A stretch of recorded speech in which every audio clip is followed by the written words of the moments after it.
ایمان ایسی دولت ہے جو چھپے نہیں چھپتا، چھپے نہیں چھپتا، وہ نظر آتا ہے، جہاں نظر آتا ہے وہاں روشنیاں پھیل جاتی۔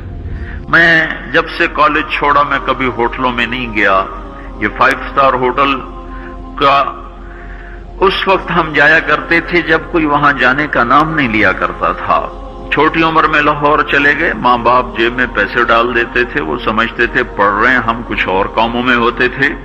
تو پھر اس کے بعد میں زندگی میں پہلی دفعہ گیا، ہمارے ایک دوست تھے، ان کی بیٹی کی شادی تھی، تو میں کبھی نہیں جاتا ایسے موقعوں پر اس قسم کی جگہ پر، لیکن اس نے میری اتنی منت کی کہ میں شرمندہ ہی ہو گیا۔ میں نے کہا اچھا بھائی میں آ جاؤں گا، اور پھر اس نے مجھے تسلی دلائی کہ وہاں سارا الگ الگ ہے، عورتوں کا انتظام الگ ہے، مردوں کا الگ ہے، پی سی لاہور میں۔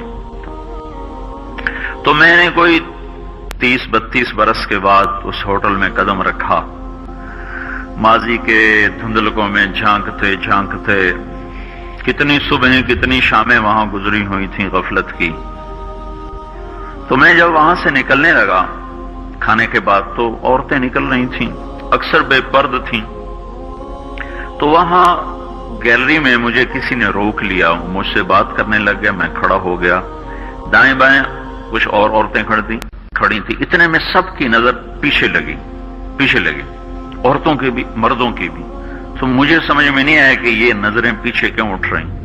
کیا دیکھا، میرے قریب سے ایک خاتون گزری جو سر سے لے کر پاؤں تک مکمل برقعے میں، ہاتھوں پہ بھی دستانے تھے اور پاؤں میں جرابیں تھیں، اور ایک بالکل سادہ سا برقع انہوں نے پہنا ہوا تھا۔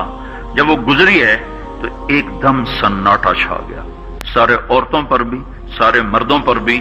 تو مجھے اس وقت خیال آیا کہ یہ حق ہے، یہ سورج جب چمکتا ہے تو ہر ایک کو اس کی روشنی نظر آتی ہے۔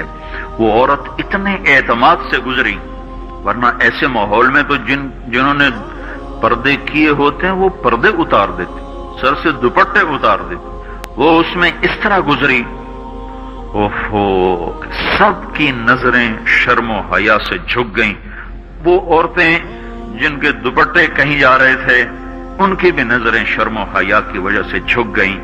یہ مسلمان عورت کی پہچان ہے، یہ فاطمہ کی بیٹی ہے، یہ خدیجہ کی بیٹی ہے، یہ مغرب کی ننگی بیٹی نہیں ہے کہ جہاں ماں بیٹی کا تصور ختم کر دیا گیا ہے، اب وہ گندگی ہماری طرف پھینکنا چاہتے ہیں، وہ ہمیں یہ گند چاٹنے پر لگانا چاہتے ہیں، اور ہم اللہ کی منت کر رہے ہیں یا اللہ تو اس نظام کو توڑ دے۔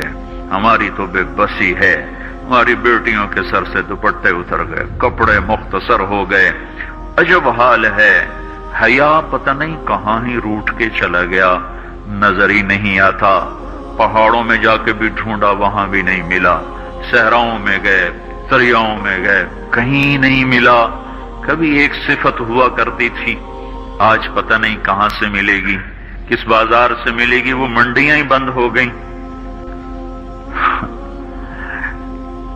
جس قوم کی بچیاں ناچ گانے کو اپنا شعار اور شوق بنا لیں، ان کی نسل سے اب خالد بن ولید نہیں پیدا ہو سکتے، ناچنے والے ہی پیدا ہوں گے، محمد بن قاسم نہیں پیدا ہو سکتے، طارق بن زیاد نہیں پیدا ہو سکتے۔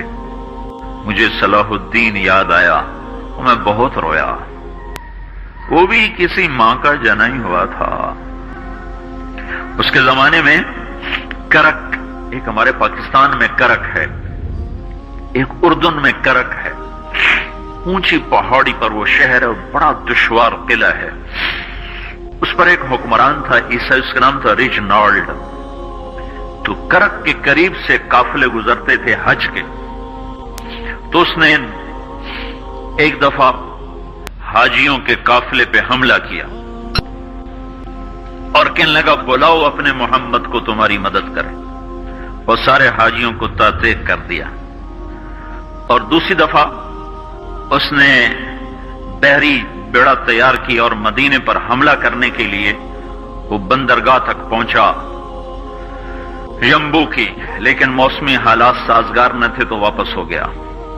تو حطین کی لڑائی ہوئی ہے فلسطین میں، جس میں سارا یورپ اپنی طاقت کے ساتھ میدان میں اترا تھا، اور اذا تنہا صلاح الدین ایوبی رحمۃ اللہ علیہ اکیلا اس لشکر سے ٹکرایا تھا اور انہیں اس میں ساری رومن امپائر کو شکست ہوئی تھی، تو بڑے بڑے بادشاہ اس میں گرفتار ہوئے، تو اس میں ریجنالڈ بھی گرفتار ہو کے آیا، تو کوئی 12 بادشاہ تھے ریاستوں کے جو سامنے اس کے پیش کیے گئے، تو پیاس کی شدت سے سب کا برا حال تھا، تو صلاح الدین نے سب کو پانی پیش کیا، ریجنالڈ کو نہیں پیش کیا۔ تو یروشلم کا جو بادشاہ تھا ہمفرے، اس نے اپنا پانی بچا کے اس کو دیا، تو صلاح الدین نے کہا یہ پانی تو دے رہا ہے، میں نہیں دے رہا ہوں۔ اسلام میں یہ ہے جب کسی کو پانی پلا دو تو اس پہ تم ہاتھ نہیں اٹھا سکتے، یہ امن کی نشانی ہے۔ تو صلاح الدین نے فوراً اسے کہا یہ پانی تو نے دیا، میں نے نہیں دیا۔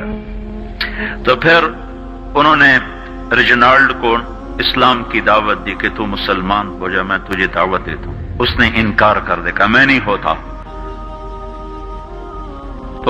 تو انہوں نے کہا میں نے تیرے قتل کی 2 دفعہ قسم کھائی تھی، ایک جب تو مدینے پہ حملہ آور ہوا تھا تو میں نے قسم کھائی تھی میں تجھے اپنے ہاتھوں سے قتل کروں گا، اور دوسری دفعہ جب تم نے حاجیوں پہ حملہ کر کے کہا تھا بلاؤ محمد کو، تو میں نے قسم کھائی تھی کہ مجھے اللہ نے موقع دیا تو میں اپنے ہاتھ سے تیری گردن اڑاؤں گا۔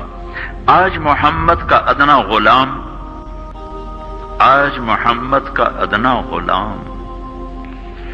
تیری اس بات پر یہ فریضہ ادا کرنے کے لیے آ رہا ہے، اور اپنی تلوار سے اس کی گردن اڑائی، وہ پیچھے لٹک گئی، پوری نہیں اڑی، پیچھے لٹک گئی، خوفناک منظر بن گیا۔